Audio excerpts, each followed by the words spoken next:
واختار موسیٰ قومہ 70 رجلا لمیقاتنا. جب موسیٰ علیہ السلام نے سامری کو بھی بددعا دے دی اور بنی اسرائیل کی توبہ قبول ہو گئی اور بچڑے کی جنہوں نے عبادت کی تھی ان کو یا تو قتل کر دیا گیا یا بغیر قتل کے چھوڑ دیا گیا،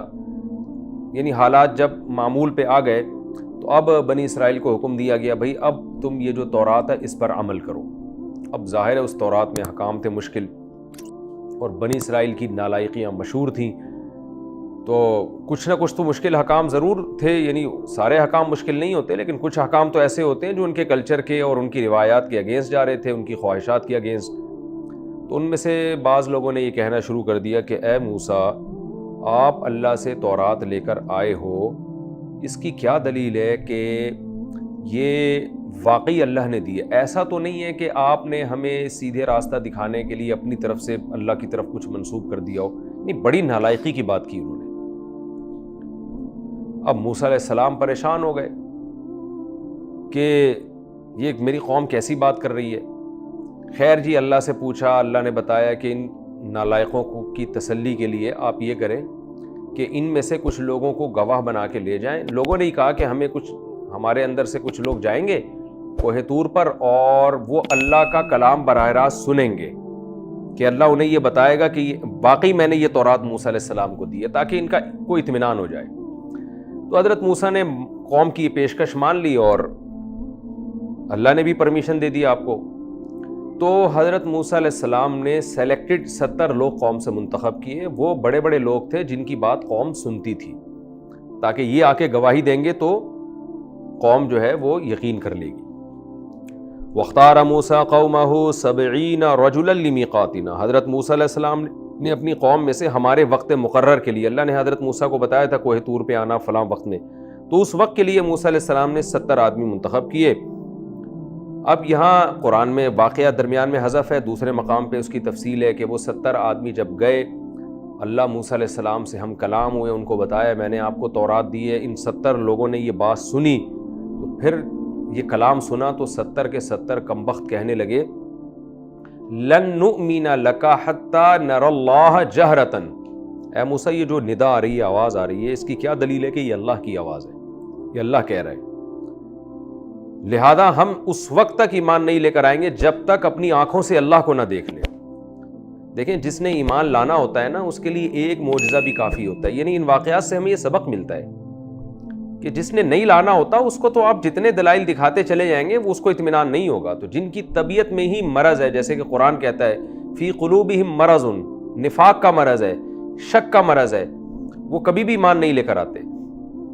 تو یہ کیا کہنے لگے، ہم جب تک اللہ کو اپنی آنکھوں سے نہیں دیکھ لیتے اس وقت تک ہم یقین نہیں کریں گے. جب آپ نے اللہ کا کلام سنوا دیا تو اللہ دکھاتے کیوں نہیں ہیں ہم کو؟ آپ اللہ کو غضب آیا اور کیا ہے فلما اخذتهم الرجفہ، ایک کپاہٹ نے ان کو پکڑ لیا. دوسرے مقام پہ ہے صاعقہ، بجلی کی کڑکنے. تو دونوں چیزیں ساتھ ہوئی تھیں،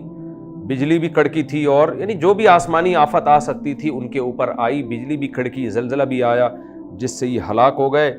اب جب 70 کے 70 بندے ہلاک ہو کے مر گئے، موسیٰ علیہ السلام کو یہ خیال ہوا کہ یہ تو اللہ نے ان کو سزا دی ہے، بالکل برحق سزا دی ہے، لیکن یہ تو میرے لیے اور بڑی مصیبت کھڑی ہو گئی. اس لیے کہ جب میں واپس جاؤں گا قوم کے پاس تو قوم کیا کہے گی؟ میں کہوں گا کہ وہ 70 آدمی اللہ نے مار دیے، تو میری بات پر قوم یقین کیسے کرے گی؟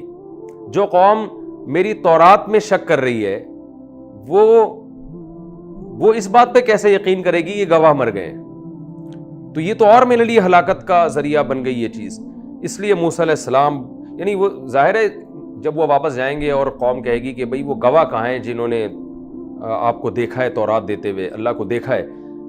یا اللہ سے بات، اللہ کا کلام سنا ہے، وہ قوم کہاں ہے؟ تو موسیٰ علیہ السلام کہہ دیں گے وہ مر گئے. تو وہ کہیں گے یہ تو آپ نے ان کو خود سے مارا ہے ان کو، تاکہ معاذ اللہ نقل کفر آپ کے پاس جو ہے اپنے تورات کے برحق ہونے کی ایک دلیل نہیں ہے، اور جو گواہ تھے وہ آپ نے مار دیے معاذ اللہ. حضرت موسیٰ علیہ السلام پریشان ہوئے اور اللہ سے اب دعا مانگنے لگے، ربی اے میرے رب، لو شئت اہلکتہم من قبل و ایایا، اے اللہ تو اگر چاہتا تو پہلے ہی ان کو ہلاک کر سکتا تھا اور مجھے بھی. یعنی میں یہ یعنی گویا موسیٰ علیہ السلام بزبان حال یوں کہہ رہے ہیں اللہ مجھے پتہ ہے تو نے ان کو بطور سزا کے ہلاک کیا، یہ میں جانتا ہوں، تیری نیت مجھے آزمائش میں ڈالنے کی نہیں ہے، تیری نیت یہ نہیں ہے کہ گواہی مر جائیں، تیری نیت تو یہی ہے کہ یہ بطور سزا کے، کیونکہ اگر تیری نیت بطور سزا کے ہلاک کرنے کی نہ ہوتی، طبعی موت دینا ہوتی، تو چاہتا تو ہمیں پہلے ہی موت دے سکتا تھا، ان گواہوں کو بھی اور مجھے بھی، تاکہ ہم اس فتنے میں پڑتے ہی نہیں۔ طبعی موت کا جو ٹائم ہوتا ہے، یہ بھی مر جاتے، میں بھی دنیا سے چلا جاتا، تو موت اور زندگی تو ایک نارمل روٹین کا حصہ ہے۔ اب جو تو نے ان کو موت دی ہے نا، یہ موت دینا اس کی علامت ہے بطور سزا کہ تو نے ان کو موت دی ہے، یہ میں جانتا ہوں، یعنی مجھے تیرے حکم پہ اعتراض نہیں ہے، لیکن مسئلہ کیا ہو رہا ہے؟ اتہلکنا بما فعل السفہاء منا،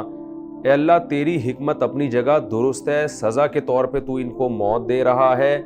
لیکن نتیجہ کیا نکل رہا ہے؟ اللہ تو ہمیں ہلاک کر رہا ہے، بما فعل السفہاء منا، ہم میں چند بے وقوف لوگ جو کچھ کر رہے ہیں اس کی وجہ سے تو ہم سب کو اے اللہ تو نقصان پہنچا رہا ہے۔ یعنی ہلاک کا مطلب یہ ہے کہ میں جب جاؤں گا تو لوگ مجھے بھی ملامت کریں گے، ہارون علیہ السلام کو بھی، ہم تو فتنے میں آ جائیں گے۔ اس فتنے کو ہلاکت سے تعبیر کیا ہے۔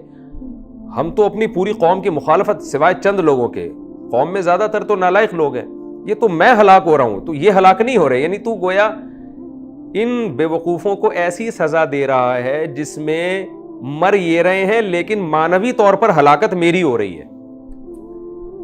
تو یعنی حضرت موسیٰ علیہ السلام نے پہلے تو اس اشکال کا جواب دیا کہ اللہ میں تجھ پہ اعتراض نہیں کر رہا، لیکن یہ اعتراض تو بنتا ہے نا کہ یہ تو میرا ہی الٹا نقصان ہو رہا ہے۔ میں دوبارہ اس آیت کا مفہوم بیان کرتا ہوں۔ فلما اخذتهم الرجفۃ، جب ان لوگوں کو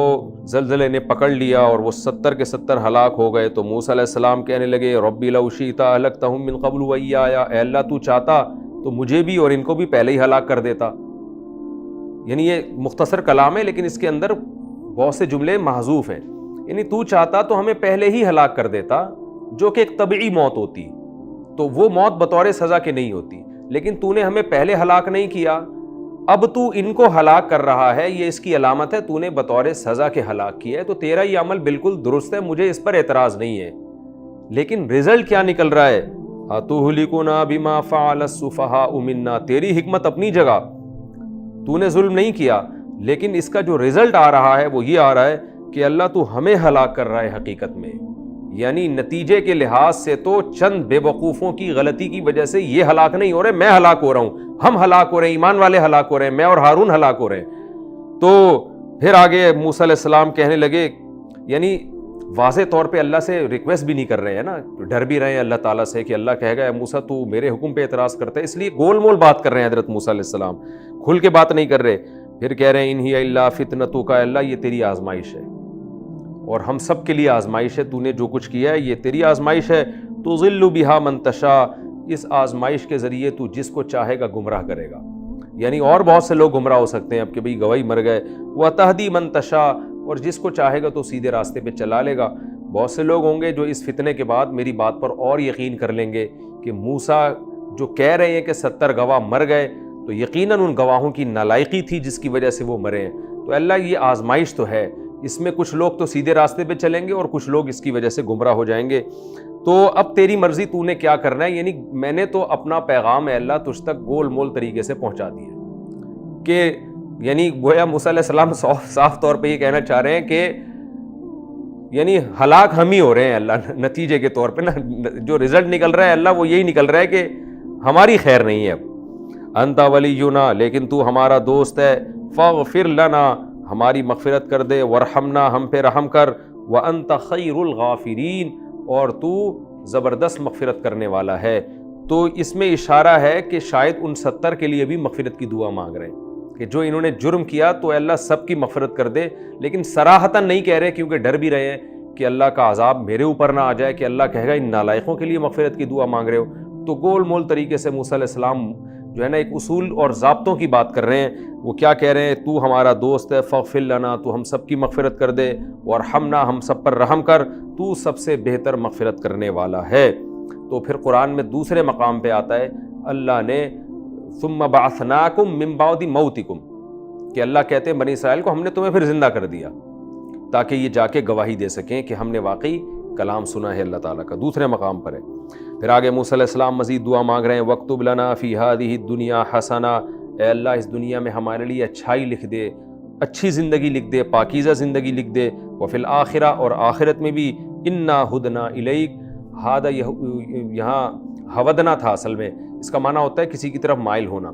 اے اللہ ہم تیری طرف مائل ہوتے ہیں۔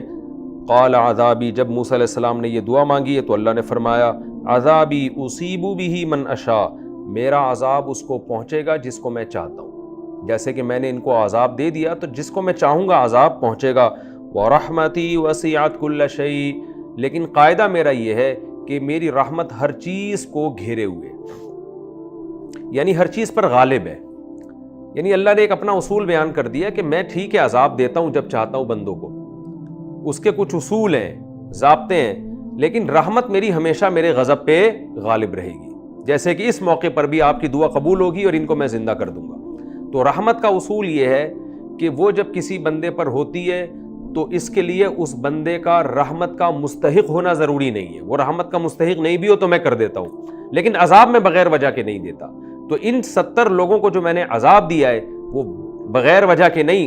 ان کا جرم تھا اس وجہ سے دیا ہے، لیکن اب جو ان پر رحمت ہونے والی ہے، ان کو میں سب کو زندہ کر رہا ہوں، اس رحمت کا کوئی سبب ضروری نہیں ہے، وہ میں ارحم الراحمین ہوں، آپ کو بھی فتنوں سے بچاؤں گا، ان کو بھی اور آگے بنی اسرائیل کو بھی۔ ورحمتی وسعت کل شیء، میری رحمت ہر ایک کو شامل ہے، لیکن خاص طور پر جو میری رحمت ہوا کرے گی وہ اس طرح نہیں ہوگی، وہ خاص لوگوں پہ ہوا کرے گی جس کا آگے تذکرہ آ رہا ہے۔